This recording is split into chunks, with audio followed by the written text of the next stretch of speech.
Masaya to!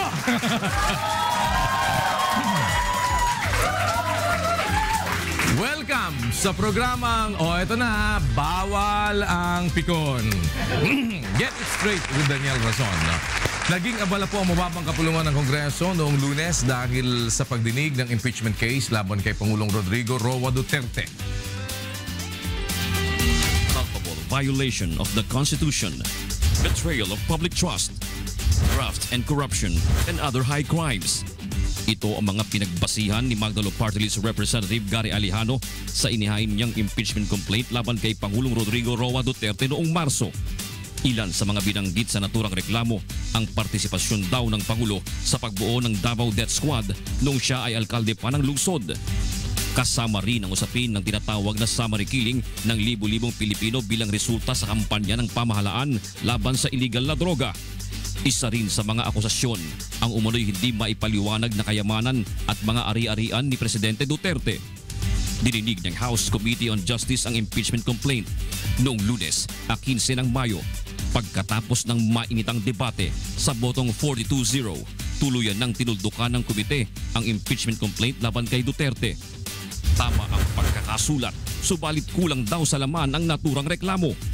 Ngayong patay na ang kaso laban sa Pangulo. Ano ba ang mga susunod na hakbang ni Alejano upang maisulong ang paniniwala niyang kailangan daw na papanagutin si Duterte sa paglabag niya sa batas at sa mga kasalanan daw nito sa mga Pilipino? May mga maidadagdag pa kayang impormasyon at paliwanag tungkol sa naging desisyon ng pamunuang komite si Congressman Reynaldo Umali? Alejano at Umali, ano ang kanilang masabi ngayon dito sa programang Bawal ang Pikon? Get it straight with Daniel Razon.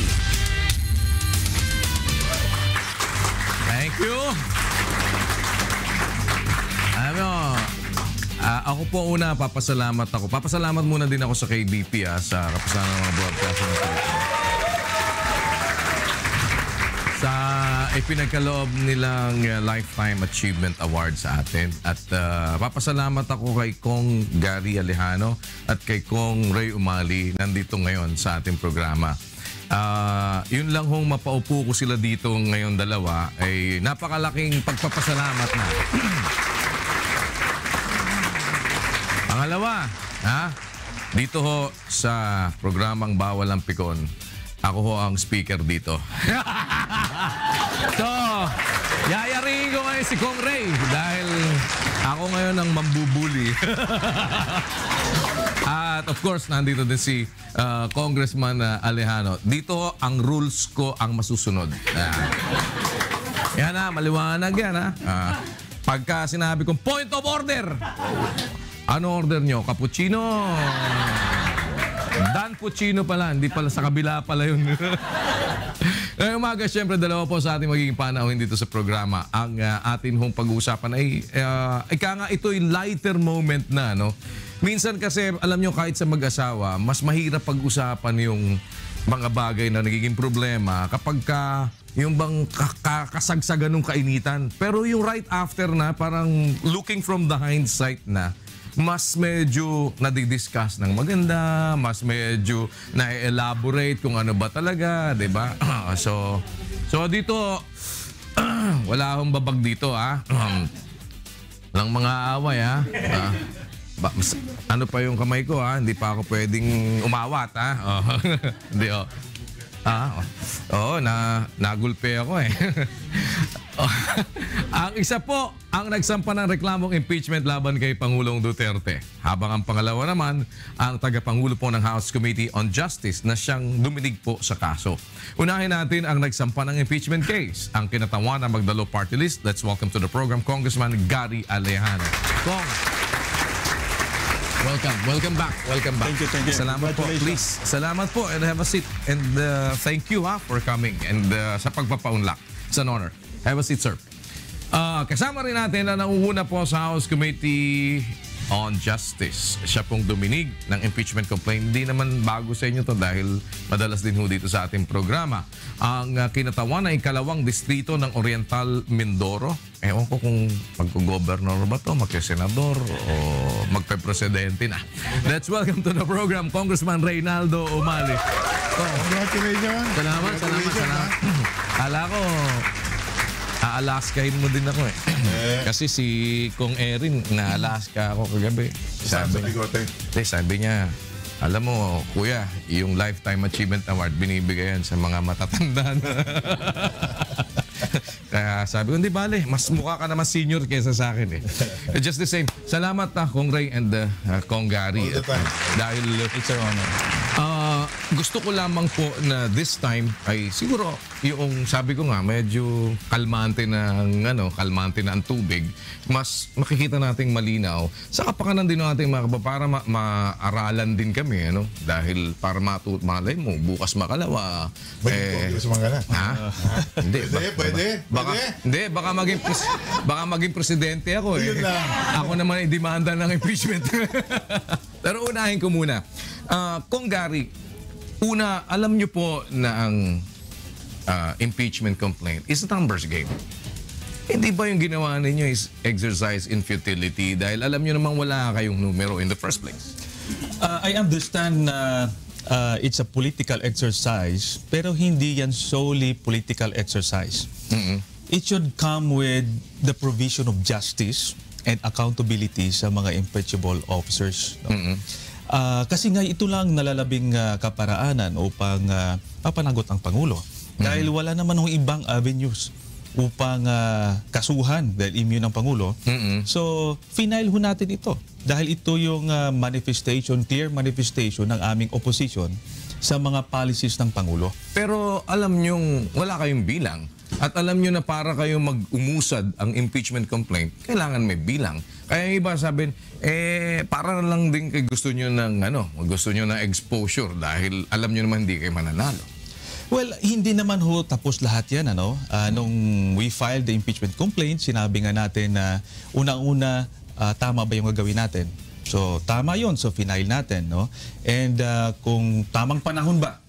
So, sabi natin, wala namang tamang panahon sa isang tamang gawain. And doon sa numbers game naman ho, alam nyo naman ang Kongreso, napaka-fluid yan ang dynamics dyan. So, pwedeng magbago yan anytime. But the point is that how you feel about the situation in Congress? I mean, lalo na ngayon na everybody's diving into the pool na alam nyo naglilipatan lahat? Sa atin ho, naman tayo, lagi naman tayong may positive thinking about the things. It doesn't mean na ang accountability ng isang Pangulo ay nakasalalay lamang doon sa ratings at supermajority sa Kongreso. So, sa atin ho, bilang naghahanap po ng hustisya at pagpapanagot ng mga violations sa Constitution, ito yung konkretong kaparaanan na pinakita ho namin. Pero bakit ikaw? Pwede namang hindi ikaw at ikaw lang ang nag-endorse. Dahil yun ang laging tinatanong ng iba. Bakit hindi na lang kung sino man na sina Bato-Bato, kung sino man si Bato-Bato, si Guni-Guni, kung ano man yun. Pero hindi na ikaw at ikaw na lang ang mag-endorse. Dahil yun ang basic na ginagawa. Why? Hindi ganito ho yan. Hindi naman sa lahat ng panahon gano'n. Example sa case ni President Erap, yung witness po si Chavit Singson. Actually, there are 30 witnesses that were presented during the impeachment proceedings or hearing. Ang complainants mo marami din, mga 15. Wala naman ho silang direktang knowledge doon sa exchanges of money, wetting money. Pero ginamit nila yung witnesses as basis ng kanilang or grounds ng impeachment. And then sa tamang panahon, pinresent nila yung witnesses. Pero sila mismo ho, walang direktang knowledge. In the same way sa akin po, I am the endorser, I am the complainant, but I have witnesses. Pero sinabi ninyo dun sa complaint ninyo na meron kayong personal knowledge. Yes. So, did you really state that? Yes. So, meron ba kayong personal knowledge talaga? Kasi yun naman ang sinasabi nila Congressman Ray, na wala naman kayo talagang personal knowledge. Iklaruhin ko lang ang personal knowledge na sinabi ko doon.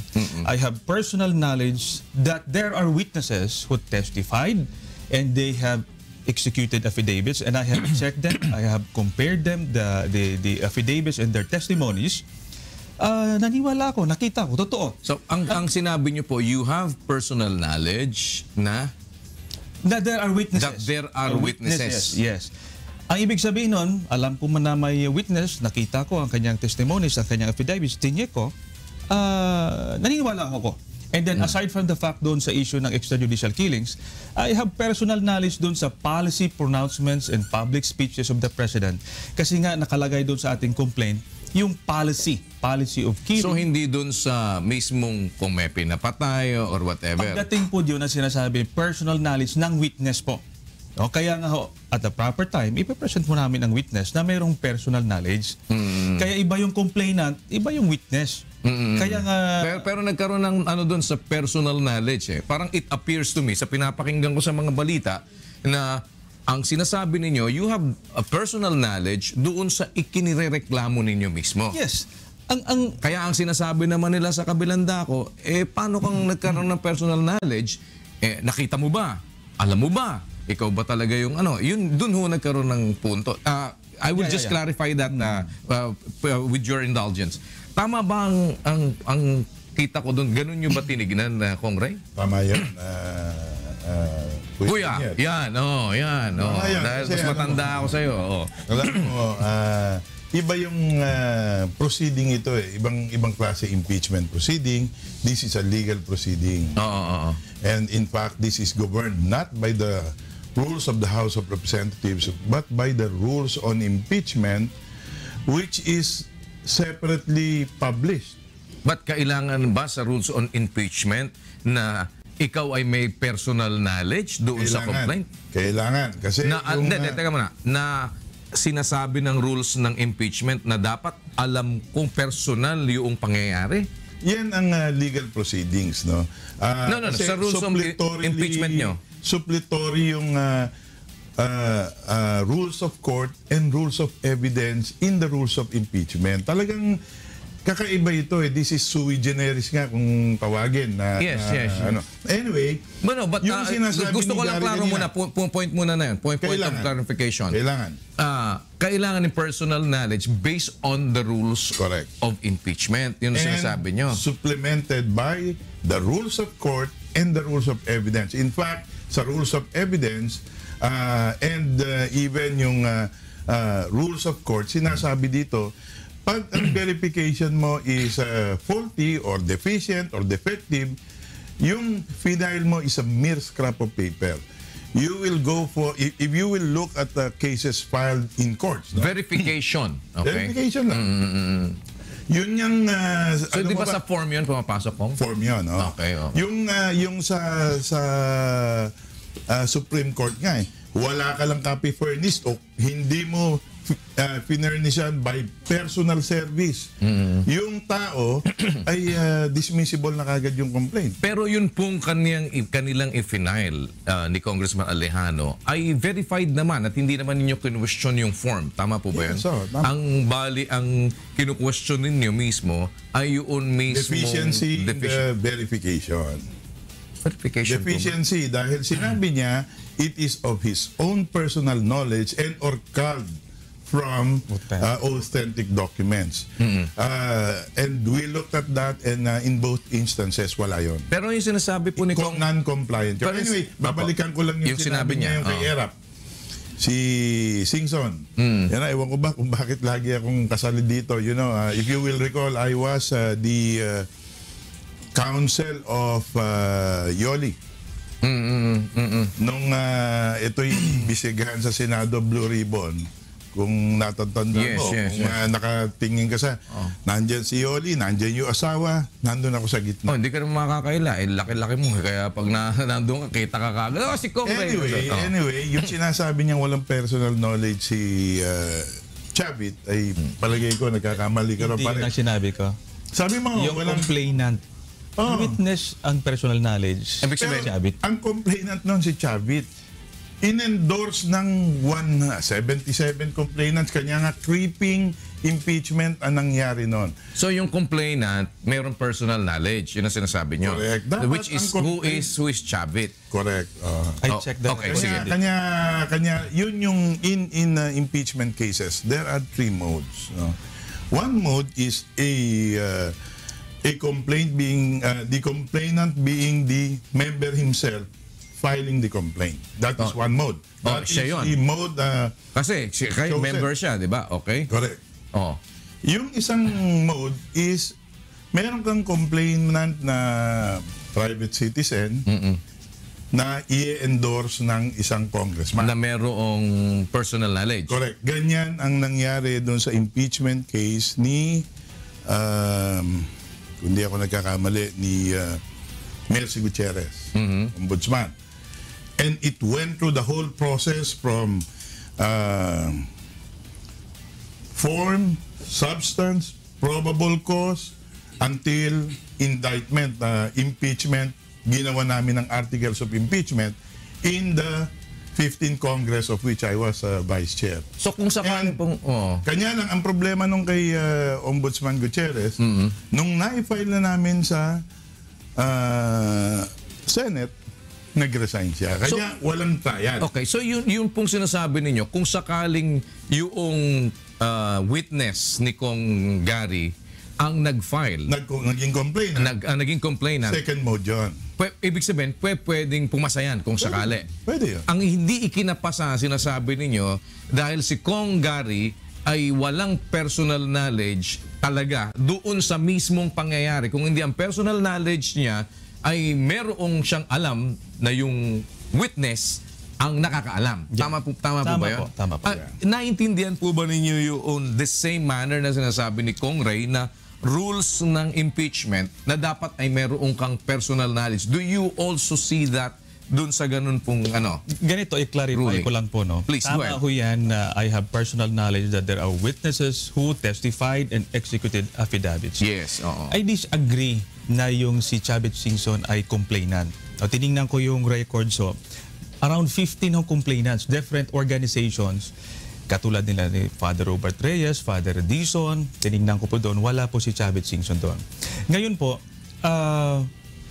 nung hearing na po pinesent ang mga witnesses. At So sino po ang nakita nyo doon na complainant doon sa kaso na different organization, ang dami po nag-complaint doon. na merong personal knowledge? Kaya nga sinabi ko, walang personal knowledge ang mga complainants. No? Kasi ang nakakaalam lang ay yung witness. Kasi ang example sa layman, so, no, intindihan ng taong bayan. Example, investigador ho ako, police. No? Merong nangyari, may witness. No? Ngayon ho, hindi magpa-file ang witness ng kaso. Yung nag-i-investigate nga in behalf of the Republic of the Philippines, siya nagpa-file ng kaso. Dahil nag-i-investigate siya, dahil nakita niya may witness at nag-present. No? So ang point dito, I disagree na kailangan ang complainant ay siya mismo ang naka-witness. Ang Pero yun po ang sinasabi daw ng rules ninyo. I Rules of disagree again, impeachment. ho. I disagree. Ho. Okay. Kasi ang requirement lamang, kasi kung sinasabi nila na hindi nag-qualify sa form, doon pa lamang ho, pwede na nilang patayin. No? Pero hindi Yun nila nga ang gusto sana namin gawin. Oo. So, Kaya lang nagtalo at alam yun mo, yung sinasabi ni Congressman Fariñas nung una, di ba? Parang, Kaya nga, ho, ang point lang ho dito, kung technicality, no, there was substantial compliance na sabi naman ng isang miyembro, si Congressman Veloso. Ang point ko, pinapaliwanag ko, sana na was not given the chance to explain kung bakit ganon. Pupunta na doon sa merito eh. No, ano ba, totoo ba itong sinasabi? Alam mo ba ito? In fact, for me, it was premature questions. No? Ang pagsasabi kung alam ko ito, dapat doon na yan sa determination of probable cause. Kasi nga ho, forma, ministerial lang po yun eh. No? So, yung po sinasabi nyo, based on rules din po na ang ginagamit ninyo? Kasi may tatlong stages po. Una, determination of sufficiency of form, and then sufficiency of substance, and then determination of probable cause. Yung sa form, nag-file ka, binirify nyo ho. Okay no? na, nakalusot ka na Yes. doon. Pinalusot na siya sa form. And out then, of liberality. I don't agree na liberal ang proceedings, no? Actually, it was prohibitive, restrictive.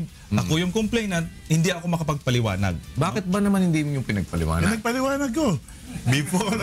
Before I suspended the proceedings nung mag-executive session kami, I gave him the time to speak. And he Pinagpaliwanag ka spoke. naman daw pala eh. Oh. I disagree. Kung hindi niya in-explain yung gusto niyang sabihin, hindi ko na... Kaya- Pinagpaliwanag ka daw, ba't di ka nagpaliwanag? Hindi ho. Hindi point naman doon, pala eh. Oo. Hindi naman ho. Ganito ho, binigyan ako ng isang pagkakataon. Proceedings po yun eh. May mga stages at gusto ko sasagutin yung mga tanong. Pero I was not given the chance. I've been calling the attention. Anong tanong po yung Katulad ng sasagutin? sinabi ni Majority Floor Leader, alam mo ba ito. Gusto kong sagutin, pinuputol Okay, ako eh. total, papasagot ko ngayon sa yan. salamat Hindi mo sa kasi, opportunity. hindi mo kasi pinasagot eh. Oh. Para lang malinaw, ito sige. yung rules po. Ito yung rules. Papasagutin kita. Kahit abutin ako ng itong balita mamayang hapon para... Proceedings dito. Ito yung sinasabi ng konstitusyon. A verified complaint for impeachment may be filed by any member of the House of Representatives or by any citizen upon a resolution of endorsement by any member thereof, which shall be included in the order of business within 10 session days, etc., etc. Ngayon, ang question, how is a pleading verified? Rule 7 of the Rules on Procedure, no? Rules of Court. Verification, except when otherwise specifically required by law or rule, pleadings need not be under oath. So, hindi kailangan verification. Need not be under oath, verified, or accompanied by affidavit. So, Okay na siya doon. unless required. Ito required eh. Kasi sabi ng Constitution, verified. Ito Pero okay nga. na siya doon sa verification, di ba? Hindi pa. Hindi A pa? pleading is verified by an affidavit that the affiant has read the pleading, yung pleading hindi yung mga appendages, no? Has read the pleading and that the allegations therein are true and correct of his personal knowledge or based on authentic records. Sinertify niya yun, binerify niya yun na true of his personal knowledge and or based on authentic records. Tapos ito na. A pleading required to be verified which contains a verification based on information and belief or upon knowledge, information, and belief or lacks a proper verification shall be treated as an unsigned pleading. This is Supreme Court Circular number 4800 effective May 1, 2000. So, yan ang requirement. Okay, pero dun sa mga requirements na yon, Kung hindi Na-comply. mere scrap of paper. Pero alin dun ang hindi niya na-comply? Yung verification nga kasi ang sinasabi niya ngayon, Verification it is ng of alin? his own belief. Belief lang yung kanya, hindi personal knowledge. Yun ang kakaibahan dito. As I was saying, an impeachment proceeding is a legal proceeding. So It dapat is not like any authenticate, other. ibig sabihin dapat authenticated yung mga documents niya, ganun ba? Dapat mag-file ka sa Supreme Court ng pleading mo. Pag wala, hindi naman authenticated, pero kung yan ay authenticated coming from a authentic source, it must be certified as a faithful reproduction of whatever document there exists na certified by the certifying officer. Yun pong requirement without which tapon yung Okay. kaso mo. Tama ba? Bakit wala hong ganon kayo? May wala ba kayong certification? Wala ba kayong authentication? Yung ba mga documents ninyo ay talagang hindi authenticated? Ganito po yan, ang advice ng aking abogado. In fact, hindi mo nga kailangan pa mag-attach doon eh. No? Ang importante lang doon, you require yung sa substance, i-narrate mo lang yung ultimate facts, ano ba yung crime na allege mo, and then you narrate or recite. And then doon sa dulo, at the proper time, katulad sa korte ho, ako ay nakulong din na maraming kaso, doon pa lang ho magbibigay, i-require ka mag-submit ng ebidensya mo. Kahit na, kaya nga, pag-file ng kaso sa'yo, hindi naman kailangan magkaroon ka ng attachment doon eh. No? Pagka ikaw ang ikino-complain. Hindi, pati na rin ang nag-complain. No? Hindi, pero yun pong kagaya na sinasabi ni Kong Ray, yung you admit now na yun pong inyong mga documents were not authenticated. Yes, because it should be, according to the verification, culled from authentic records, not authenticated. Kaya nga at the proper time, dun sa third Okay, stage... kasi dyan po nagkakaroon ng problema, no? Ibig nyo sabihin, nanggaling sa authenticated na mga documents, pero hindi mismo yung na-acquire ninyo ang authenticated, ganun po ba? Kasi i-require ka naman ho eh. Mag-submit ng evidence mo. Kaya nga may marking of evidence dun. So ano pong pagkakaiba nun, Kong Ray? Kasi alam nyo, minsan, yung matter of interpretation of the law, no? Yung sinasabi ni Kong Alejano, dapat authenticated yung pinanggalingan. Pero yung sa'yo, i-require... Mali yun. Dapat authentic yung pinanggalingan. Authentic yung pinanggalingan. Yung isinasubmit mo authenticated. So, authentic naman yung kanyang pinanggalingan. Hindi natin alam eh. Kasi wala ngang, hindi, it doesn't show. But you can require that Pero later on. I will ask you. Diba? I will ask you. Or I will ask Gary. How can there be an authentic. document from those bank accounts that he, yung ginawa nilang, I don't know kung paano nila, how they arrived at yung yung mga Duterte family, merong ganitong bank accounts. Ibig sabihin, authentic document ang paggagalingan nun, given that there is a bank secrecy law? Saan mo Teka, ako magtatanong. Baka para mas maganda ata. Bakit nga ho ba ganun? Ano bang nangyari? Saan nyo ba kinuha yun? May bank secrecy law. Ganito po yun, no? Small lady yun. Naging balita na rin in the past, no, na itong mga documents na ito binigay nga kay Senator Trillanes. So, chismis yan. Yeah, balita. Kaya nga ho, is i-require ho na mag-submit ng ebidensya, ng mga documents. And now, tama ho, may bank secrecy law. Itong document na ito binigay ho sa amin, pero hindi ho namin mapa-authenticate ito sa source, no? And so meaning to say, ganito po, Kong. It cannot come from an authentic record because there is a law that actually prohibits you to get an authentic record of that bank deposit or whatever. Tama po ba yan? Kaya nga ho, ni-recite ko doon na itong pinanggalingan ng mga information doon nga sa mga witnesses. No, sa affidavits. Yes, but what I'm saying, I'm just following the track po na ano. That means it cannot come from an authentic record because hindi nga po pwedeng magbigay ang bangko ng ganon because of the bank secrecy law. So you can never tell. Kahit nang galing pa yan kahit na kanino at sinabi na, ito ay galing ito sa bangko, hindi mo pwedeng mapagtiwalaan for the reason na alam mong hindi pwedeng ibigayan sa kahit na kanino. At kung ibinigay man yan ng kahit na sino, ay yan ay illegal. At anumang bagay na illegal ay hindi mo pwedeng gamitin ding ebidensya. Tama po ba yun? Kasi ang sinasabi doon sa pinanggalingan ng document, it was given by a certain person coming from the document sa ombudsman.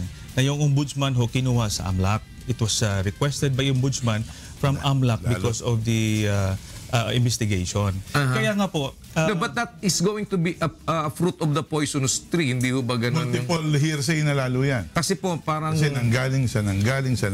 Kaya nga sinasabi ko doon mayroong witnesses. Ngayon po, I can request the committee to subpoena the records. Official. No?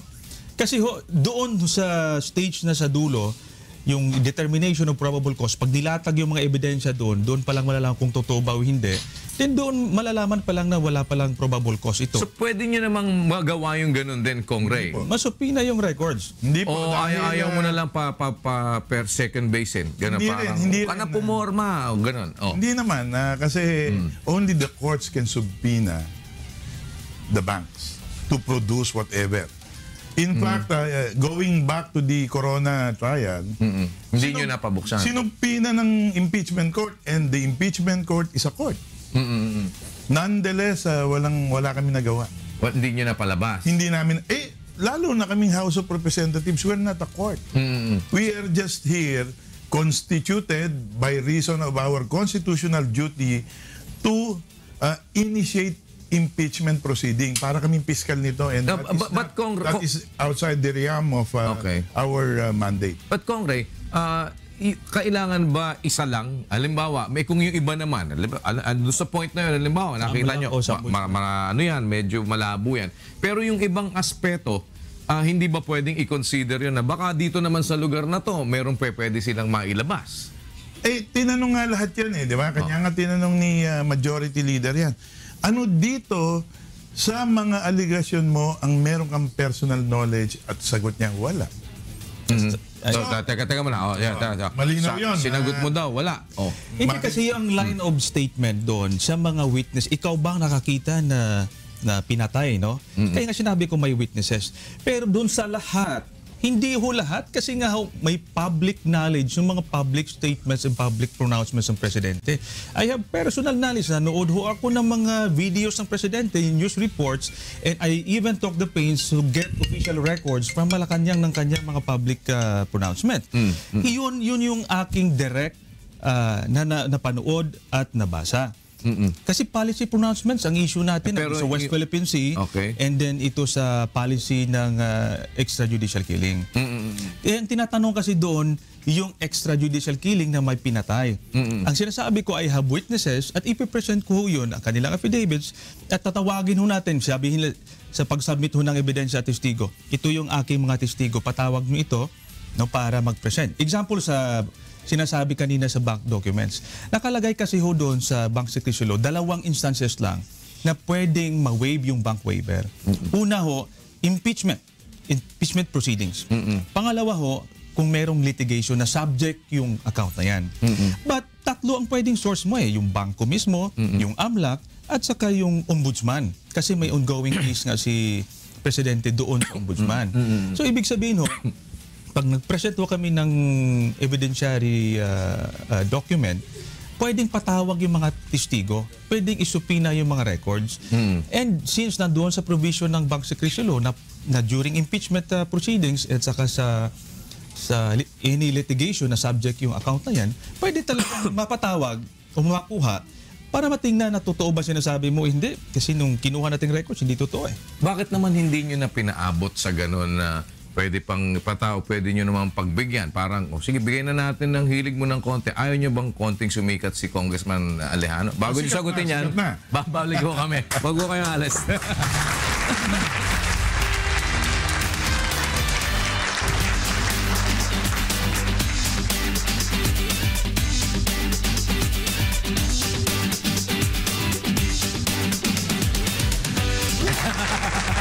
May information na tayo dyan.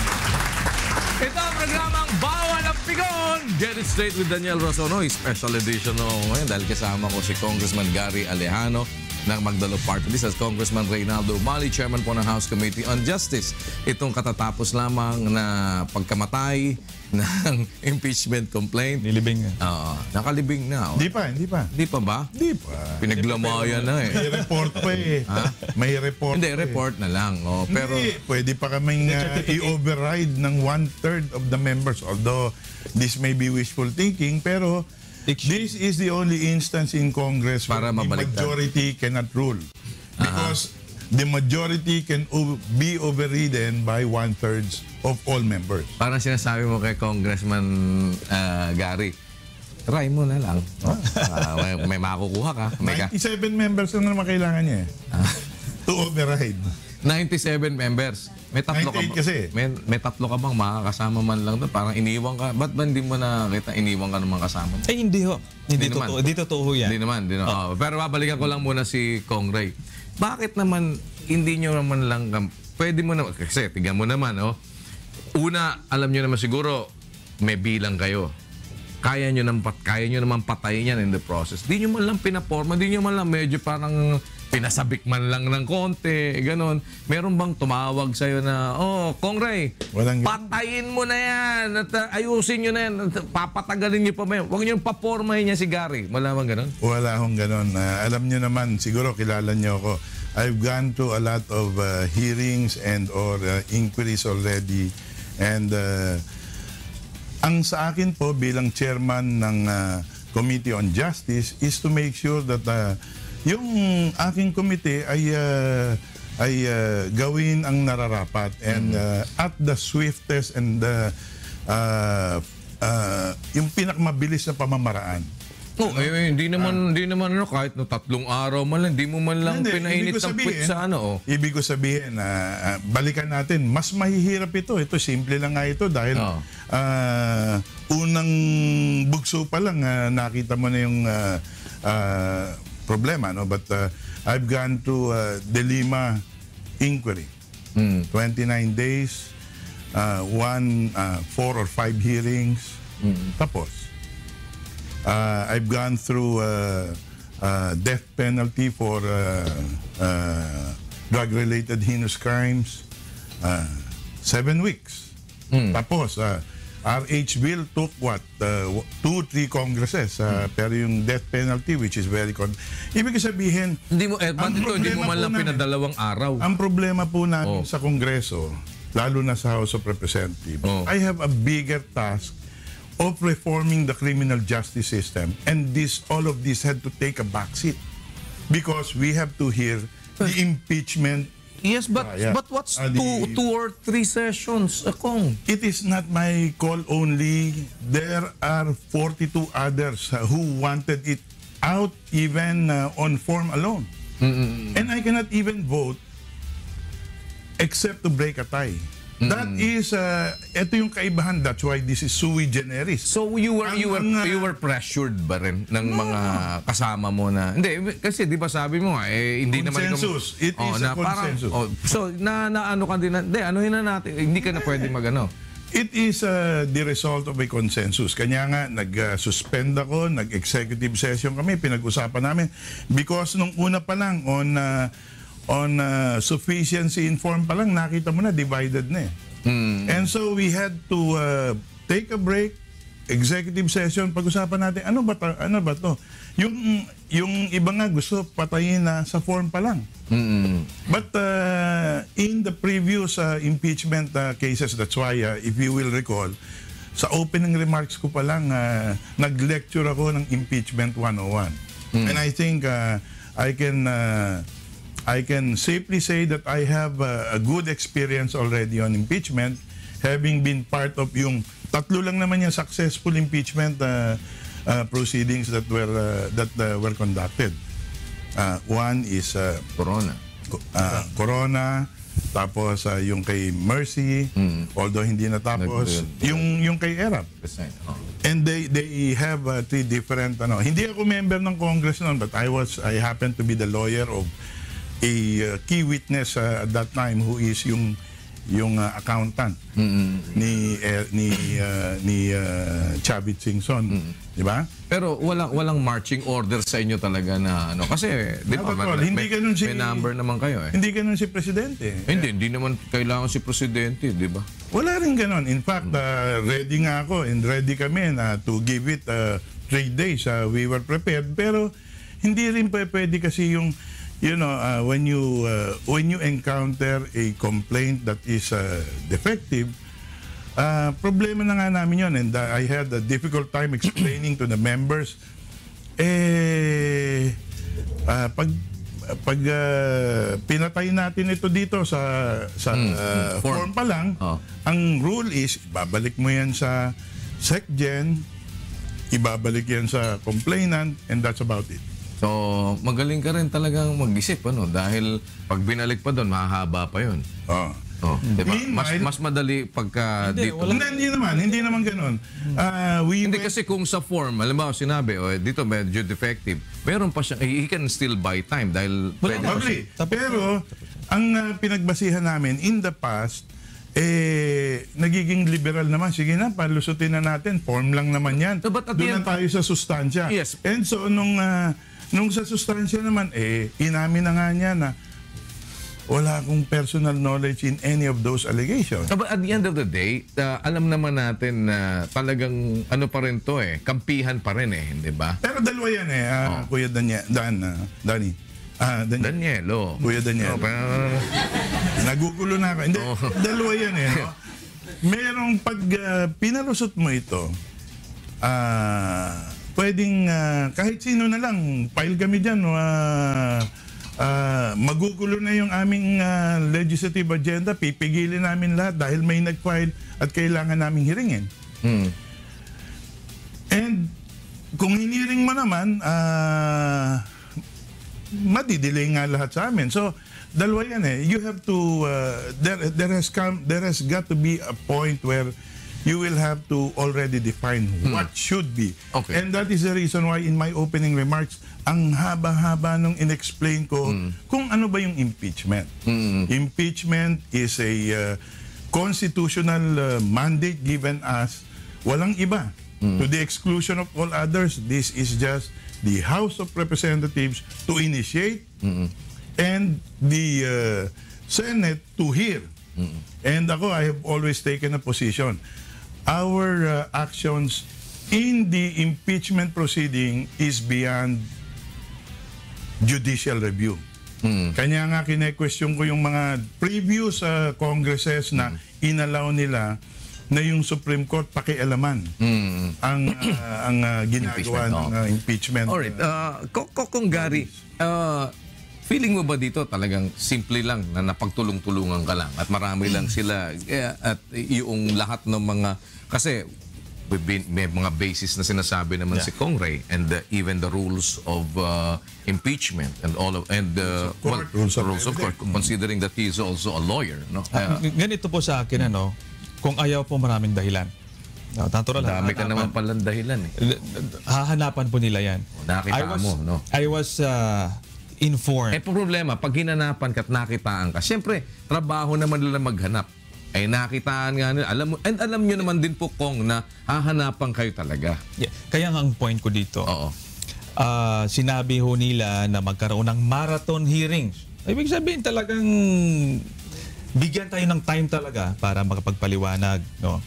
Sinabi nila, nagbigay sila ng time doon kay investigation ng NBP, drug trade, no? Yung kay Senator De Lima. Hinayaan nga nila na mag-testify yung mga convicted criminals doon na pinersang mag-testify. And yet ako, doon pa lang sa pagsagot sa tanong, hindi niya ako papasagutin. Alin ba kung tanong ang hindi kayo pinasagot? I was trying to answer the question of Majority Floor Leader. Kina-cut off ho ako eh. Sino po nagka-cut off sa inyo? Si Majority Floor Leader. Ang point ko doon, I was... so ano ba yung tanong? Linawin natin yan. Bakit naman kina-cut off nyo kasi? Hindi naman gano'n. Tinatanong siya ni Majority. Ayaw niyang sagutin ang gusto niya magbigay ng opening remarks. Yun ang hindi ba pwedeng mag-opening remarks siya? Hindi nyo ba pwedeng pagbigyan doon? Walang ganon. Ikaw, ewan ko kung na-subject ka na sa preliminary investigation. Oo naman. Pag ikaw ba ay nag-preliminary investigation, bibigyan ka ba ng opening remarks ng investigating prosecutor? Walang ganon eh. Depende. Meron mga ganon. This is a legal proceeding eh. Pero ano po? Sige, go ahead. Sinabi na nga na sui generis ito. Ibig sabihin, hindi naman ito stricto. And they said that they're going to treat this with liberality. No? Ngayon po, so, ibig niyo sabihin, parang hindi naman sila medyo naging liberal. Hindi naman kailangan stricto. Actually nga, I was supposed to ask the question, the sequence, and the basis ng mga desisyon. So, pwede naman din pagbigyan talaga yung Congre, di ba? Example po si Manong Edsel. He was given the chance to... Pero, di ba, kasi nakikita ko naman yun, pagka gusto naman talaga yung pagbigyan, pwede naman eh, di ba? Ayaw nyo na lang talaga. Hindi naman sa ayaw, kung hindi... Meron tayong sinusunod na rules. Oo nga, pero alam mo naman yung Congre, ikaw naman, no, kahit na may rules, you can be a little bit flexible dahil pwede naman ninyo mapagbigyan. Dahil alam naman ninyo, sa huli, patay ka din naman. Wala ka namang pupuntahan. Yan na yung naging rule in the past Congresses na laging, sige, pagbigyan natin, pagbigyan. Pero wala tayong nai-establish na magandang proseso. And this time around, sabi ko nga, that is my role as chairman of the committee. Parang yun ang binabago nyo ngayon. Ayusin na natin ito once and for all so that later on just this the will same. serve notice. Okay, but just the same. Papasagutin ko ngayon kayo.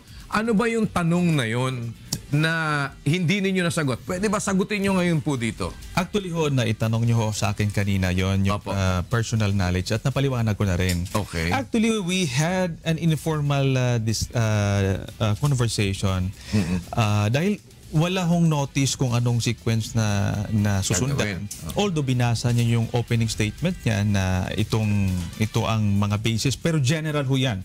Walang specific na, kumbaga, step by step. Kasi ako, sanay ako dun sa ilatag ho talaga eh. Ngayon ho, wala namang sistema talaga. Example ho, si Manong Edsel, he was given the chance to speak. Hindi naman siya complainant. No? And bilang miyembro ng House, we can participate in any committee hearings. We cannot just vote. Hindi kami makaboto. Now, ako ay miyembro ng Kongreso. Ako yung complainant. Nung nag-usap po kami informally, ang request ko lang, bigyan nyo lang ako ng, pwede ba na bigyan ako ng, ilatag ko bakit ako nag-file ng kaso. Malatag mo naman kasi sabi nga marathon hearing ito eh. So ang punto natin dito, bigyan lang naman ng semblance ng fairness ng proseso. Kasi at the end of the day, sabi nga nila, pwede naman nila patayin sa dulo, pero sana pinakita natin, ipinrove nila na wala talagang akong ipapakita. Ang problema ho, kahit sinasabi ho nila na walang laman, hindi naman ako makapagpaliwanag, no? Kaya yung personal knowledge na gusto kong isagot, wag sagutin mo ako parang akong nasa witness stand. No, you answer yes or no. Tali man mapaliwanag ako, no? Kaya nga yun ang sinasabi ko doon na nagre-raise ako ng hands. Pwede bang Mr. Chairman, hindi talaga ako ho in-acknowledge except sa isang pagkakataon na yon. So hindi ka in-acknowledge. Hindi mo naman pala in-acknowledge. Hanggang sa dulo. Oo. No? Sa kanya nga nakadirect yung mga tanong ni majority direct sa Kaya kanya. nga, hindi naman makasagot. Pero hindi ko kasalanan kung hindi niya masagot yung tanong. Dahil dapat siguro dapat ganun talaga eh. Hindi niyo ba ho masagot ang tanong? Nasagot ko ho. Actually ho, nasagot niyo naman pala eh. Ang ginawa ho, naglitanya po sila ng, ito pala, hindi mo alam. Nagkaroon na ng prejudgment doon. No? Nagkaroon na ng prejudgment, nagsasabi, suporta ni Presidente, dito, mali na yan. Ito yung pala, wala kang alam. Sabi ko, pasagutin mo muna ako. Hindi, sagutin mo muna ito. Hindi, bakit ka nagbabasa? Ang binabasa ko yung sagot ko. Kasi of course, I have prepared on the issue of personal knowledge, on the issue of form, on the issue of substance. I have prepared. Kaya nga kung hayaan niyo ako magbasa, nandito yung sagot ko. Yes. Ang problema ho, ang gusto niyang sagot ay yes and no. Hindi naman gano'n. Bakit naman yung naman ginanon? Sagutin mo muna ng diretso ano ba yung nalalaman mo and then you explain. Yun yung sinasabi natin. The chance to explain. I was not. Meron naman. Kaya nga parang nandito na gusto kong magsalita, hindi ako makapagsalita. Kasi nag-prepare ako. Pwede kong ipakita sa inyo yan na I have prepared yung issue ng form and substance, on the issue of personal knowledge, nilatag ko doon. Kaya nga, hindi ito masasagot lang sa yes or no, and then I will explain. No. Sagutin mo muna. O hindi, tapos na. Dito tayo ulit. Ano pa po ba yung gusto nyong sabihin na di nyo nasabi doon? Para mapakinggan naman ni Kongre. Kasi pinaawat nyo naman eh. Ako, bibigyan ko kayo maghapon. Live tayo dito. Kahit hanggang... Please. I understand wala ko yung oras. Pwede kong basahin. But the point is, I prepared on the issue of form and substance and then yung personal knowledge. Ang sinasabi ko doon sa personal knowledge, una yung personal knowledge na part ho ng form no, na binabanggit kasi tinanong na yan before pa, no? Nagkaroon na ng prejudgment. May mga pronouncements na kahit ang chairman nagkaroon na ng prejudgment on the issue. No?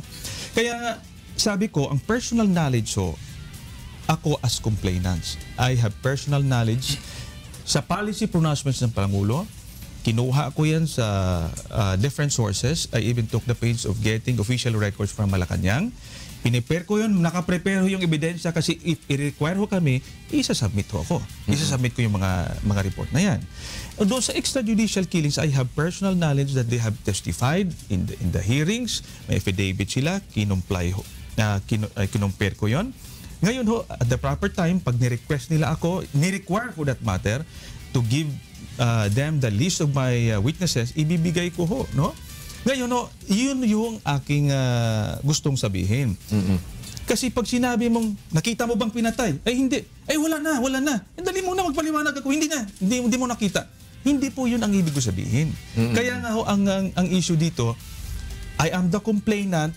I have checked the records. I have check the witnesses. So yun isa ngayon po na talagang ipinagdahihinanakit ninyo doon sa nangyari na yon. Kasi ho, semblance of fairness lamang. Kasi ho, at least semblance man lang. Semblance dahil lamang kahit na pamukha lang, pakitang tao man kasi lang. ang maganda ho sana, dahil sinasabi nila na wala akong laman, kung hinayaan nila akong mag-present... Hindi ikaw walang laman yung complaint. Ha? Yes, sabi, wala kang alam eh. Yun ang sabi, no? At the end of the day, pinayaan nila ako magsalita at mag-present, doon pa lang sila mag-judge sa dulo. At sabihin nila, at ang taong bayan manonood, sabihin, wala naman palang pinakita eh. but I was not given the chance. So kung pinakita ko, sige, itong ebidensya ko, ito yung testigo, tawagin natin, ipasupina natin ng records, pag nilatag lahat ng ebidensya at may nag-testify, wala ka palang ito palang document na sinasabi mo, hindi ka pala makapag-submit ng authentic at saka authenticated records, wala naman pala eh. Doon, mapakita nila na talagang wala. But the point is, hindi nga tayo dumating doon eh. Dito pa lang, nagkaroon na ng premature questions at talagang diniin ako ng diniin. Hindi, pero alam niyo naman po prior to that na talagang ididiin kayo. Alam niyo naman din na, alam niyo, una, 262, kung hindi ako nagkakamali, out of 297 ba? Ang kakampi ng inyong inirereklamo, 262. Out of 297, isipin niyo, alam na ninyo na kukuyugin kayo doon. On that point lang, sagutin ko lang muna. Sige, papaya mo na. Total, ikaw nando doon. Nando na. Ikaw naman. Anyway, ganito ho. Ako bida dito ngayon. Kahit alam ko na gano'n, may mga proseso. Okay. May mga proseso. Kasi pag sinabi mong numbers, decision ho yan. No? Kasi hindi ko naman ugali ho doon, ayaw ko naman i-disrespect yung chairman, the honorable chairman. Pag hingi ako ng acknowledgement, if you don't acknowledge me, I will not engage in a shouting match. Nakita nyo naman ako doon. Sadali mo na magpaliwanag, hindi ako nag-insist. Bigyan nyo lang ako ng time na magpaliwanag, but I was not acknowledged. Doon sa... Na-acknowledge ka naman daw isang beses eh. Marami. Oh. Hindi ho. During that time, baka mahina salita nyo, dapat Mr. Chairman! Ganun dapat. Kaya nga ho, ang sa akin lang naman ho, if they're confident with their numbers, hayaan nilang ilatag muna yon, tapos mapakita nila sa taong bayan, wala naman palang laman ito si Alejano dahil sa ebidensyang pinakita. Ang problema, sarado ho yun eh. Hindi pa naman nakarating doon. So, well, ako naman ho, ay kaya nga ako nag-file dahil dumaan ako sa proseso. Itong committee ho, respetuhin ko rin yun, depende na sa tingin ng taong bayan, but they cannot stop me from saying, I was not given... No, but that's water under the bridge. Yeah. Now, ano ho ang, Mr. Chairman? Pwede na magsalita. Go ahead. Go ahead, Mr. Unang-una, pasasalamatan ko because yun na nga, the handling of the proceeding was orderly. Ako binigyan... Mabait eh, sumusunod eh. Kanya nga, nagpapasalamat ako kay... Kahit di mo ina-acknowledge, biruin mo, tahimik lang. Na-acknowledge ko nga. Isang beses anyway, na. Kanina sinabi ni Gary, pag ayaw may dahilan. Totoo naman yun. Tama. Pero kulang yun eh, kalahati lang yun. Yung kalahati nung pag gusto, may paraan. Exactly. Ngayon, sabi mo kanina, 262 out of 293 97. 293 lang. 93 lang Sabi mo ba? naman. 293 Di yata kami. mo ako sinama doon. Hindi pa. 293. Alam mo nang gano'n ang sasabanahin mo eh. Dapat gumawa ka na ng paraan. And under the rules, dapat yan, nakalahad na lahat yan sa iyong complaint. At dapat yan, kunwari nga, yung authentication requirements, kailangan certified true copy man lang yan, malinaw yung pagkakalahad mo. Doon nagkulang eh. And this gave the reason for, yun ang sabi mo, kung... Nahanapan na ng butas. Pero just the same, for an orderly conduct of the impeachment proceeding, we have got to follow the rules. And the rules require that, and supplemented by the rules of court and the rules on evidence, hindi pa pwede yung hearsay. At saka hindi, pagka nakitaan nyo talaga ng basis ng naniniwala kayo may butas na, hindi nyo napapayagan talaga At na makahirit pa. Hindi naman ako bilang chairman, kita mo, I will have to give way to as many members there are in acknowledging the points that they want to raise. Siya nag-file ng complaint, alam na niya kung anong dapat mapasa loob doon sa complaint na yon, dapat isinama na niya yon at inayos niya yon. At pati yung verification na yon, dapat nilinaw niya yon na wala akong personal knowledge diyan, pero meron kaming pinagbabasihan niya, whatever, kung ano man, because that is an oath that he has taken na medyo misleading. And kanya nga sinabi ni... So, kung sinasabi niyo po yung misleading, are you saying na doon sa kanyang sinumpaan, may sinumpaan siya, di ba? Ay marami siyang sinabing hindi totoo? Ganun ba yun? At marami siyang ipinagsinungaling at pwede nyo pa siyang balikan na i-demand at kasuhan ng perjury. Bago nyo po sagutin yan, Mr. Chairman, babalik po kami. Huwag kayong alis.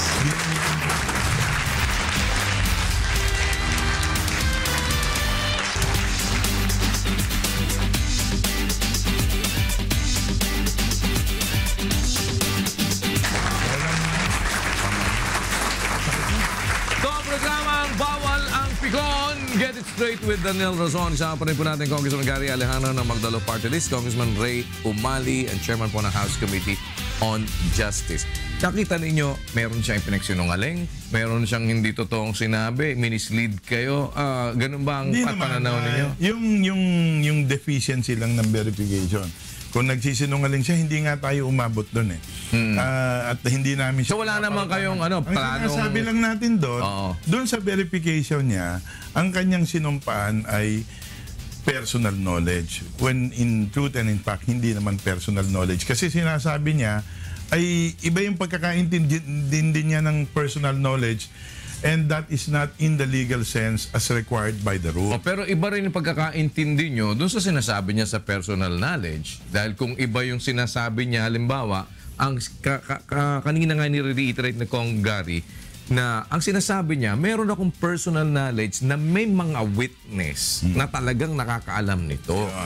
Yun ang sinasabi niya. Kanya nga yung suppletory application ng rules on evidence ang sinasabi natin na yun ay hearsay yun. So hindi naman niyo siya balak sampahan ng kaso sa ethics or ganon. Wala naman sa inyo nag-iisip pa ng ganon. Ako, ang sabi ko... Kakawawain niyo na ng gusto yun pag nagkataon. Sabi ko nga, ang aking concern is more on how I will manage the Committee on Justice. Doon tayo, yung proceedings namin, yung hearings namin, na at the end of the day, yung vision ko or yung objectives ko sa Committee on Justice ay makamtan ko, like reforming the criminal justice system. But Mr. Chairman, ano pa pwedeng gawin ni Kong Gary sa ganitong sitwasyon? Dahil una, may gano'n ng 1-year ban. Tama po ba yun? 1-year ban. Hindi na pwedeng mag-file ng kahit na sino ulit ng any impeachment case nang hindi natatapos yung isang buong taon. So, pahinga ka doon. Ganda yun. Oo. Alam mo, now, sabi ko nga kay Gary nung magkasama, kaya ba yung kahapon? You have 1 year to prepare. You have 1 year to build your case. Para ka na-aalas ka naman. Hindi naman. May isang taong ka pa. May isang taong ka na naman. Totoo yun, ha? Because it is not easy to impeach a president. It is not easy to impeach a chief justice or whoever impeachable officer there are. No? Correct. Hindi madali yan. Kanya nga ngayon, kita mo, merong nakaamba. Sinasabi nila na may final na kay BP, Lenny, hanggang ngayon, walang nag-endorse. Ganon din yata kay, ewan ko kung may nakafile na yung kay Ombudsman. Hindi madaling proseso to eh. So wala na po siyang pwedeng gawin ngayon dito? Wala. Talagang pwede nyo na sabihin, i-deklara na natin, ibaon na natin to. Sa wala Committee on Justice ay yun lang ang gusto kong saklawin dahil yun lang ang aking jurisdiction ay he will have all the time in the world to prepare based on what he learned, based on his experience of this impeachment proceeding that was conducted, now he can make amends. And kung meron siyang mga witnesses na gusto i-present, ayusin na niya yung affidavits noon, make him the complainant, he can endorse, and then make sure that it will stand trial, and so on and so forth. Kasi at the end of the day, kami po magpro-prosecute. Diba? The last time around, the chief prosecutor was Congressman Tupas. Kita mo naman na nangyari sa amin noon na kung sabunin kami napagalitan pa kayo ng mga senator judges para kaming bata eh. Di ba? Eh pero kanya nga this time around, yun yung sinasabi ko, hindi madali ang impeachment. Okay. Dumaan kami sa butas ng karayom nung makamta namin yung conviction, and yet marami pa rin bumabati ko sa amin. So sa inyo talaga, 1 year na hihintay niya kung sakaling gusto pa ni Kong Gary ulit na subukan. May isang taon siya para gumapang sa mga ibang kasama niyong congressman. Hindi kung lang yun. kakampi sa kanya. Una muna ayusin yung complaint. No, pero kahit na maayos ang complaint, kung wala namang boto, wala rin, di ba? Pagkatapos nun, ay yun na nga, yung sinasabi mong kumbinsihin yung mga miyembro. Because at the end of the day, I am just one vote among the many, 50 kami. Plus the ex officio member officers. No? So, I'm just one of them. I cannot even vote except to break a tie. Pero, so, you have got to do a lot of convincing on the majority of the members. Okay, marami na kasing lumipat sa kay PDP laban, di ba? Tama yun. Kailan ka ba lumipat? Ako, noon na pa. Tagal na. Tagal na? Nung Kala pagkatapos ko loyal ka sa LP, lilipat ka din pala. Hindi. Yung kapatid mo lumipat na? Hindi, nasa LP. Loyal ako sa taong bayan, pare. Okay. Ayan. I am the representative of the people of the 2nd District of Oriental. Pinapaalala mo sa akin si Bardoni. Bakit? Sabi ni Bardoni, I am loyal to my constituents. Kaya ganun. So, pag next time, lilipat ka ulit. Hindi natin masabi. Pwede naman. Ikaw ba, hindi ka ba? Sana magandang maibibigay mo sa taong bayan sa mga pinagsisilbihan mo, doon tayo. Ikaw ba, hindi ka ba lilipat? Ay, hindi. Lipat ka na lang sa kanila. Mas marami sila. Ganito nga sinabi ko ho, kahit ako yung mag-isang nakatayo, tatayuan ko po yun. Kasi ganito ho. Hindi, kaso mag-isa kang bumagsak eh. Hindi ka nakatayo. Hindi ho. Hindi naman ako bumagsak ho. Ang sa akin ho, hindi, yung complaint nyo po, bagsak na. technical ho yan. No? Ang issue kasi ho dito, yung accountability ng isang Pangulo ay hindi nakasalalay doon sa supermajority. Hindi nakasalalay sa ratings. Ngayon po, sinabi na sa isang taon pa ay mag-aral po ako. Yun, I hope may kongreso pa sa panahon na yun. No? Bakit? Parang papatanggal na ba ako? Kasi ho, ang sinasabi ho natin dito, if we will tolerate the violation of the Constitution, kasi ang tinitingnan ho yung technical, no? Hindi ko naman alam kung bulag ba tayo lahat na hindi natin nakikita na may policy ng patayan sa lansangan. Ngayon ho, hindi lang yun issue ng droga. Ang issue ho dito, sino shortcut ang proseso? Walang trial, walang due process. Pag yan hinayaan ho natin yan, nalulugmok ho ang demokrasya, nababawasan ang power ng mga branches of government. Ibig sabihin, nagbibigay ho tayo ng senyales sa presidente. Go ahead, 10,000 pa lang patay, gawin mo ng 100,000. Anyway, we are your allies, we will defend you in Congress. So yun ang ibig kong sabihin ho, hindi nakasalalay doon. No? At hindi ibig sabihin na 1 year pa lang ay kasuhan mo na. Kita mo na nga ho na binabiolate ang Constitution. Ang sa akin ho dito, kung purely lang tumitingin tayo sa ratings, ang taong bayan naman ho, busy sa buhay ho nila. Ngayon ho, kami ho, merong access sa information. Ako ho, merong access sa PNP, sa Armed Forces, at nakikita ko po at nalalaman ko yung information. Okay. No, having said that, medyo iba pakiramdam ko eh. Makakahulugan ba to na ang Magdalo may binabalak na kudeta? Hindi po. Hindi naman. Kasi parang nung una ho, nung nag-file ako ng impeachment complaint, dapat magpapasalamat ho tayo. No? Pati na yung pag-join namin sa politika at sinasabi nila, maggugulo lang ho kami. Kung kami tahimik, medyo may problema ho tayo dyan. No? Kaya nga ito expression eh. Kasi kung hayaan mo kami mag-organize ng tahimik, iba yun. No? Kaya nga dito, legal na proseso, dumaan ho tayo sa proseso, manifestation ng ating opposition to the policies of the government. Kasi yun ang demokrasya. Ang rebellion naman nagiging legal din pagka nagtagumpay, di ba? Ano nangyayari? Wala naman bang usapin ngayon dyan na... History po ang makapag-judge dyan. Yes, correct. History po. Ngayon ang sa atin naman Meron ba kayo na didinig na ng mga... Kasi sabi nga niyo, may information kayo from PNP, from AFP. Meron na bang mga disgruntled? Kasi syempre, sa mga Magdalo, diyan kayo. Wag ho nating i-drag ang armed forces at PNP sa medyo political na usapan. Wala naman, oo. Oo. At unnecessary panic sa ating taong bayan na meron ng issue sa baba. Pero hindi natin maiwasan na may mga sentimiento talaga. Hindi naman ibig sabihin na magre-rebelde yun. Maraming sentimiento. Tsaka ang hinahanap ninyo ngayon ay legal remedy. Legal remedy. Doon sa paghahanap nyo ng legal remedy ngayon, nabanggit ho yung itong pagpunta sa International Court of Law. Bago dyan, pwede bang Go ahead. sumingit lang ako doon, ano? Kita mo dito, ina-acknowledge baka kita. pupunta na tayo sa... Nasa Pilipinas lang tayo. Gusto mo pumunta sa ibang lugar. Ina-acknowledge kita dito, Yan, okay. dapat...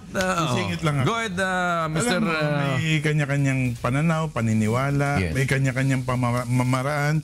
There are so many ways of skinning a cat, as they say, when you want reforms to happen. Yes. And that is what we are saying in the Committee on Justice.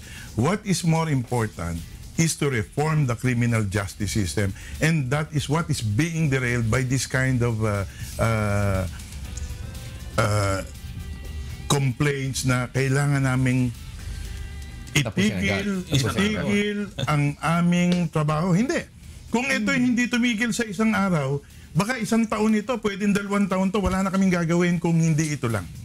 Because all of our reform agenda will have to take a backseat because this is so important. So, ako... Makahamper yung mga bills ninyo na ginagawa. Definitely.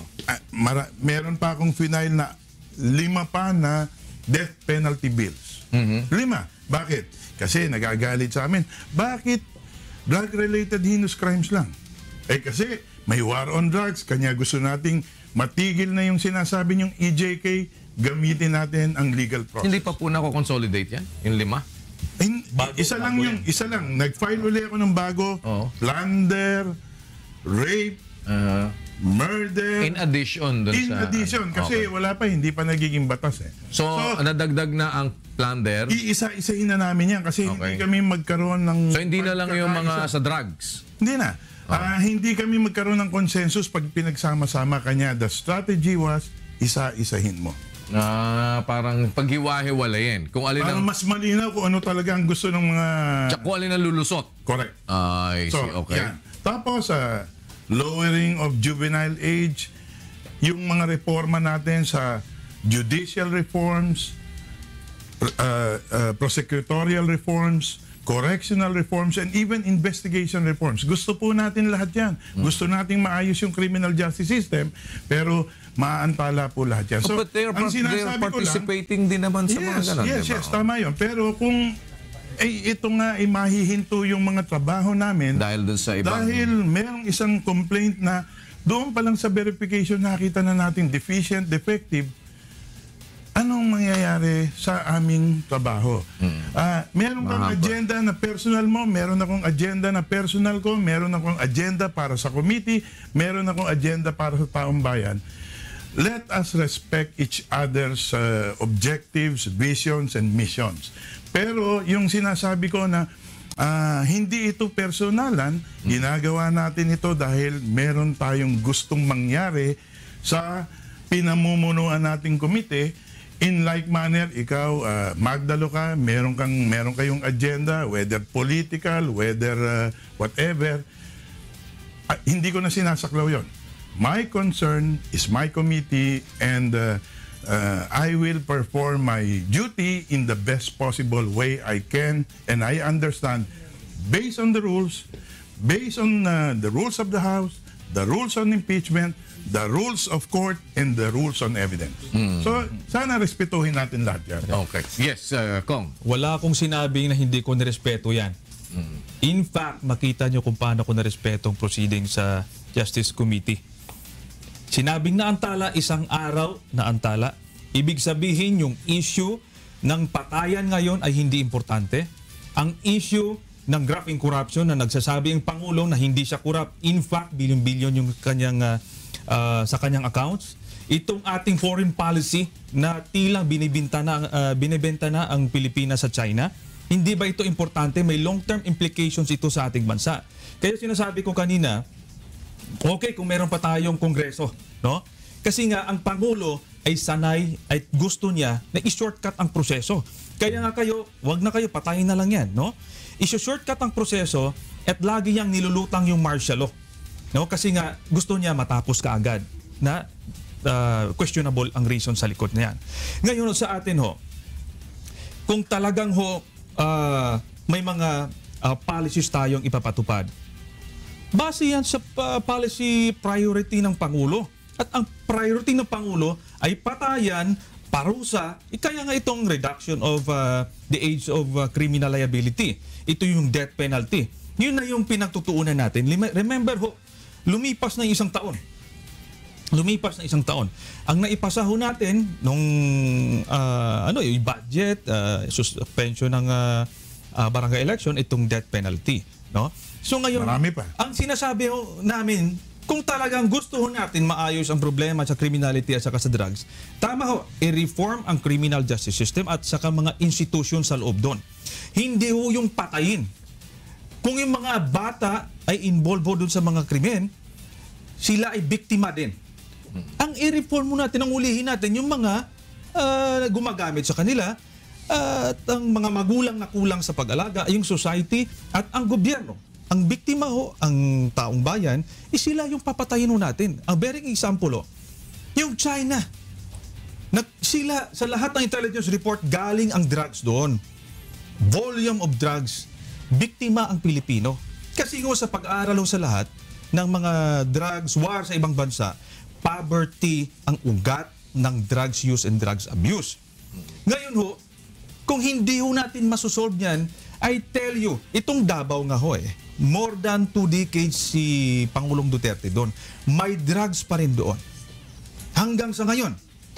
Paano niya na masasabi masosolve niya ngayon 3 to 6 months? Hindi nasunod yan because we know imposible. Kaya sinasabi ho natin, gawin mo na lang sa 6-year term mo. Huwag ka nang mangako na gagawin mo ito.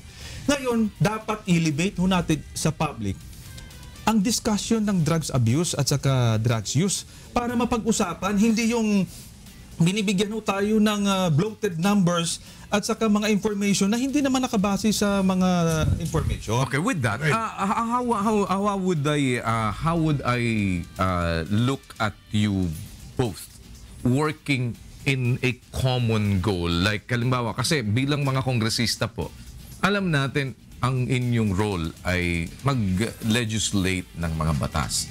Sa anong punto kayo ng bill o ng batas na isinusulong, pwedeng masabi po ng taong bayan na magkaisa kayo, na pareho kayo ng... Before that, yes, please. Kuya Daniel, So, para sa akin, sinabi ko nga, meron akong agenda, meron akong batayan sa ginagawa ko. Ang batayan ko is, I don't think, with all due respect to you, Gary, I don't think that we will have the only answer to this is to impeach the president. Mm-hmm. There are so many ways of skinning a cat. We have a lot of ways by which we can do and reform the Philippines. Yung corruption, yung drugs, etc., etc. May pamamaraan si Presidente. He was supported by 16 million people. He continues to have the support of about 70 or 80% of the people. Hindi ko maintindihan kung bakit ang ating tinutuunan ay impeachment lang. At sisisihin natin ang Committee on Justice, ang Kongreso, na hindi in-impeach si Presidente at hindi ka napagbigyan just because you felt that ganun lang ba, yun lang ba magiging solusyon? Kahit sino umupo dyan, dumaan dyan si Pinoy, dumaan dyan si GMA, dumaan kung lahat ng presidente, hindi naman nabago yung problema. Nandiyan pa rin yung problema. So, ibig ko sabihin, it is in the role to be played by everyone not only the president, that there will be reforms in this country. And that will include yung legislation Congress ninyo. legislation is Oo. one. Pero Kanya nga, and that's the reason why I am asking Kong, sa ganitong mga situation, kasi what we need is really a concrete na solution to the problem. One, even if we have the laws, if it's not being implemented, or if it's being implemented wrongly, may the policy problema rin. priority, dapat kasi manggaling yan sa administrasyon eh. Anong maliwanag na priority? Hindi ba ho kailangan patay na kagad ang... kaya nga, ang sabi ho natin, i-reform muna natin yung PNP. Kasi ito ang nag-i-implement ng drugs war. Ang daming issue sa loob. May mga...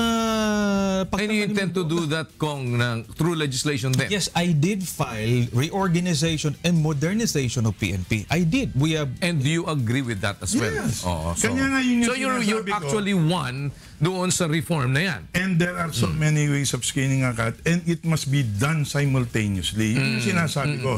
Whether it is President Duterte or whoever can be the leader of this country, hindi natin pwedeng sabihin na yun lang ang solusyon because So you will support you will support that bill ng tungkol sa reform ng PNP. That is what I'm doing in the Committee on Justice, yung reform of the enforcement aspect of the criminal justice pillar. Okay, go ahead. Sa akin kasi ganito ho. Go ahead, Kong. Alam naman natin sa Kongreso, ang papasa dyan, yung priority ng administrasyon. Kaya kailangang maliwanag yon. In spite of our attempts na ito maganda ho ito, pag hindi yan bahagi ng priority ng Pangulo, hindi naman yan papansinin.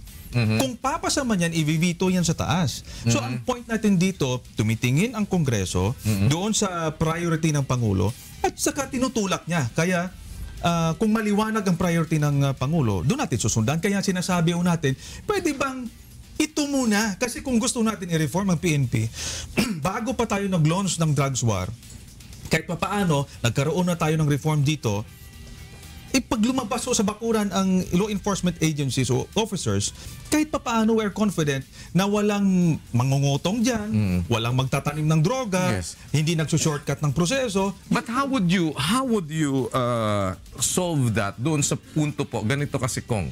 Alam naman natin even sa legislation, 'di ba? Still botohan pa rin 'yan eh. Kanya-kanyang parami. Kaya nga ang sinasabi, kung ano talaga yung gusto ng sa administrasyon, yun talaga ang naisusulong. Yun ang nabibigyan ng priority. For one reason na kung sino yung mas marami talagang kaalyado, yun talaga yung mananaig. Di ba ganun? That is politics. But Exactly. I ask you, what are the priorities of the president? War on drugs. Kine-question ba natin yon? Yung pamamaraan, ewan ko siguro, yun yung kine-question mo. Pero yung priority niya, drugs. At palagay ko lahat tayo ay gusto nating maging priority. Alright. Ano pa yung- Pupunta ko muna. Pupunta ko muna yung ano. Isayin ko lang yung ano. Kasi Sige, para ikaw ang pa-agree. chairman eh. Para pa-agreein ko lang siya. Chairman ako ngayon dito. Dun sa war on drugs na sinasabi ni Kong Ray, you agree on that? Siguro Na dapat ilagay sa... tamang pamamaraan, no? Kasi pag Exactly, sinabi mong war on drugs, talagang gera. Kaya ginajustify, may patayan, may No, collateral damage and that's yan. the reason, Kong, Pamamaraan. kailangan yun ng legislation. Kaya Kasi para merong susunding pamamaraan. Because yung pamamaraan, magbabatay sa batas. Yes. At kung merong na-craft na magandang batas, that should be the one na Executive. dapat na sundin na Actually, i-execute. mayroon na ho tayong batas. Katulad do, yung paano hulihin ang kriminal. Paano mag-come up ng mga kaso sa kanila. Meron ho tayo. Yeah, but don't you think na there is a need also to come up with something solid para doon sa pag-i-implement ng war on drugs? Tingin ko ho, itong mga capacitation ng mga institusyon. Pamamaraan na yan. Pamamaraan ho. Pero yung war on drugs, ibig sabihin, galit ba tayo? Ayaw ba natin sa droga, illegal na droga? Yes, ako kasama ako doon. Yan. No? Agree ho tayo doon. Kasi Kasama ako doon. kanya ko lang sinasabi ito, Kuya Daniel. The president is just one among the 100 million Filipinos. Although he is the leader, but he cannot do everything. And he cannot check on each and every policeman who is doing Kung paano ba one is doing ginagawa. his job or... But Kong, eto, One thing, hindi ba naman totoo din na as a leader, you also have an influence to your subordinates on how they will implement the law? Yes. Because kung ang nakikita halimbawa sa yung halimbawa ng pagpapatupad mo ng batas Okay. ay ganito, that's the same thing Agree. na papasok sa isip, Agree. ganito ko din gagawin. Kuya Daniel, agree. Yes. Pero alam mo itong problema ng kapulisan, this is a result of long years of neglect. Now you would want instantaneously one president to overhaul the entire thing in the shortest time possible. This is unthinkable. This is wishful thinking. It will take years to reform. Pero anyway, more than yung war on drugs, so one, there is two. war on criminality and war on graft and corruption. Tatlo po yung sinasabing paulit-ulit ni Presidente. And you agree, Are we questioning that? And you agree with that, 'di ba? Dahil that's one of Nag-agree those po ako, things no? na inaano naman ninyo, sinusunod. Ito ho, I agree. Isa lamang si Pangulo sa bansa. Kaya nga may balance tayo ng power no? At I agree rin na kung ano ang kanyang direction, yung policy. Example lang, kayo patayin nyo ang kapitbahay nyo, mga magulang, kung addict yung anak nyo, kayo nang pumatay kasi para hindi masakit kasi mamamatay din yan. That's the policy na sinasabi ho natin. OFW, may trabaho na ito, umuwi kayo, patayin nyo yung addict. That is not the kind of policy. Pag-usapan natin ang tamang pag-address ng problema, hindi yung mayroon kang general policy na hindi, tama ho, hindi mamamonitor ang pulis. Pag hindi ho natin aayusin yan, hindi mo na mamonitor sa isang maliit na stasyon doon, gumagawa ng inisyatibo dahil inutos Gumagawa ng inisyatibo, kulang-kulungan, edi maghanap tayo ng secret detention cell, no? But that's what you balance sa Kuya Daniel. Congress, yes. Ang sinasabi ko, yung sinasalita ay hindi yun yung policy. There is a policy that is being followed by every department of government. Ngayon, ikaw siguro, pag galit ka, nakakapagsalita ka ng masama, nakakapagsalita ka ng hindi maganda, etc., etc. Please do not equate those statements with a policy. Maaring ganun ang nasa isip niya, pero tayo naman ay Disagree. mga edukadong tao, naiintindihan naman natin ang tama at mali, at ang sinasabi ng konstitusyon, public office is a public trust. Then let us do what we are supposed to do despite all of this, kung ano man ang sinambit or whatever, ay gawin pa rin natin yung tama na naaayon sa konstitusyon. But do you agree also that a leader is a leader, and that's why people rally behind a leader? And if a leader is actually giving you a direction where to go, then if you believe doon sa leader mo, you will follow that direction. Hindi naman. No, if you believe your leader, hindi mo susundin. Sa pamamaraan na, kasi hindi naman niya sinabing, o ikaw, patayin mo. Hindi naman ganun, pare. O kung sinabi man niya, ay you must look at it in the context of how it was said. Pero in-overgeneralize natin.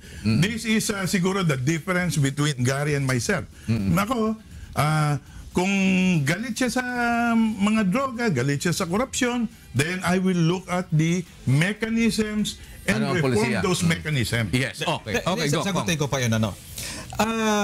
Ngayon lang ako nakakarinig na yung sinasabi ng Pangulo hindi policy. Ang lahat na lumalabas sa bungaha ng Presidente ay pulisiya. Lahat mo ganon. No? Public policy, lahat ng public pronouncements and speeches of the President ay pulisiya. No, but ako ang Gary. Yung ganito po, no? Yes, go ahead. Ko lang, no? Example lang. Warming relationship with China.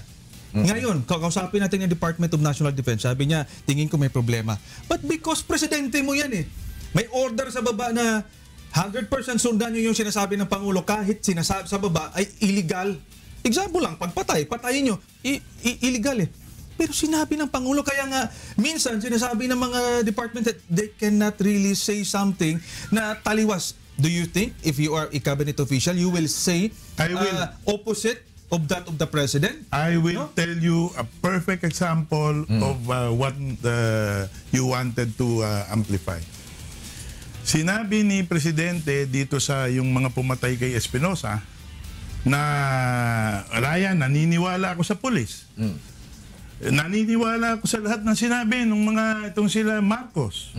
Anong ginawa po ng Secretary of Justice? Kinasuhan po sila Marcos. Sinasabi ni Pangulo na poprotektahan ko ang mga pulis. Yung kay GXJ na yan, ano ang ginawa ni Secretary Aguirre? Kinasuhan po lahat ng pulis nakasangkot sa GXJ. That is what I'm saying. The policy, pare, is not the word of the President, No. but the policy is the law enunciated by Congress. The policy-making body of government is Congress. So, Not the mouth of the No, President. pero hindi ba pero hindi ba nasusunod rin yung Bahagi. ano? Bahagi. Kasi ganito naman. Ako naman parang ika nga bigyan din yung pananaw dun sa pagiging leader. Diba Tama, leader ka. Halimbawa sinabi May mo, command responsibility dyan. pero halimbawa kayo din naman kasi halimbawa Kong Gary, this is what I want.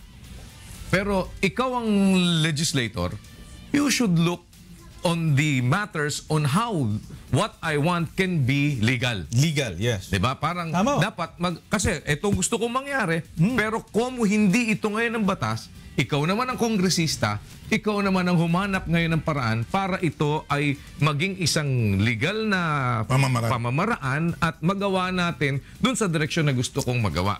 Hindi ako against ho doon. Oo. Hindi ko naman sinasabi na solely ang salita ng Pangulo ang pulisiya. Isa yun. Policy making body, I agree. Congress. Pero lahat ng sinasabi ng Pangulo ho, pulisiya yan. Kasi yun ang direkta o indirect na binibigay mo sa iyong ahensya. Kung ikaw ang leader, kaya nga ingat na ingat ang mga leader sa pagsasalita eh. So ngayon, ganito. At to give naman itong mga kasunod na pangyayari, pinatay na kayo doon sa Kongreso sa impeachment complaint. Oo. Yung complaint, hindi kami ha. baka alam mo. Yung complaint. Klaruhin mo lang. Baka malagay sa record. Yung complaint. Pero yung bang nabalita ako na pagpunta nyo sa international court ay itutuloy po ninyo? Napabalita po yan ano. Ang sinabi lang ho natin na isa yan sa options. At pag-uusapan pa yan ng matindi. Walang decision pa po. Sino po ang kasama nyo mag-uusap with regard to this? Kasi po kami po ay isang grupo ng Magdalo. Okay. At pag meron ho kaming ginagawa, ay collective decision po namin sa Executive Committee at kasama ho dito si Senator Trillanes. So ito pong mga pag-uusap dito, kung i-elevate ba sa international Yes. court, will be decided upon ng mga kasama nyo po sa Magdalo. Opo. When will you come po with your decisions? Mag-uusap pa lang ho kami at malalaman naman ho natin pag magkaroon ng decision. Alam nyo ho, sa totoo ako, kung i-request ninyo talaga hanggang ito ang balita, but just the same, I am very happy that we have this opportunity na magka-usap-usap po tayo. And kayong dalawa, di ba magkainuman kayo? Di ba magkaibigan naman kayo? May magkaibigan ho kami. Di ba nag-uusap naman kayo? Bakit pagdating doon sa ayaw mong patsinin? Sa susunod, pwede ba ako mag-request, Kong Ray? Sa susunod, pag nag-file ulit si Kong Gary, pwede ba yung pag nag-hearing na kayo, pwede ba itabi mo siya sa tabi mo? Pwede naman. Para makalabit. O para, Mr. Chairman, di mas mapapansin mo ka kasi baka natatabunan, di man but just the same. Pero Thank you so maganda much. siguro, gumawa tayo ng polisiya. Dito na tayo sa get it straight. Pwede. Saka pwede ba ako mag-guest dun sa mga hearing ninyo? Ano ba? Sige, bigyan mo ako na Hindi isang ba, may hearing kayo. Pwede ba ako mag-guest dun na... personal knowledge, ha? Hindi, ako magtatanong. Ako magtatanong. Ay, dito na lang yun. Ako tatabi dun sa tabi ng Mr. Chairman, pwede ba ako magtanong? Just the same. Maraming salamat po. It's an honor. And I'm happy that you have... Alam nyo, salamat po pinagbigyan niyo ako. It's really my pleasure na pinagbigyan niyo ako na maupo kayo. I mean, hindi ho madali paupuin sila together. Oo. Alam niyo, totoo yan. Dahil siyempre, nakikita natin sa mga, di ba, hearings. Siyempre, Pero yung mapagtabi ko silang dalawa at ika nga, makapag-usap tayo ng ganito, maayos, wala pa namang... Magaling ka talaga, bilib ako sa'yo. Wala nasasaktan. Oo. Yung naibababa mo sa level na maintindihan ng mga nanonood. Salamat. Audience. Mr. Chairman. Palagay ko, susunod na award na bibigay sa akin galing sa Congress. Yeah. Thank you so much. Maraming salamat. Salamat. Congressman Ray Umali at Congressman Gary Alejano. Dito po sa programang Bawal ang Pikon! Get it straight with Daniel Razon.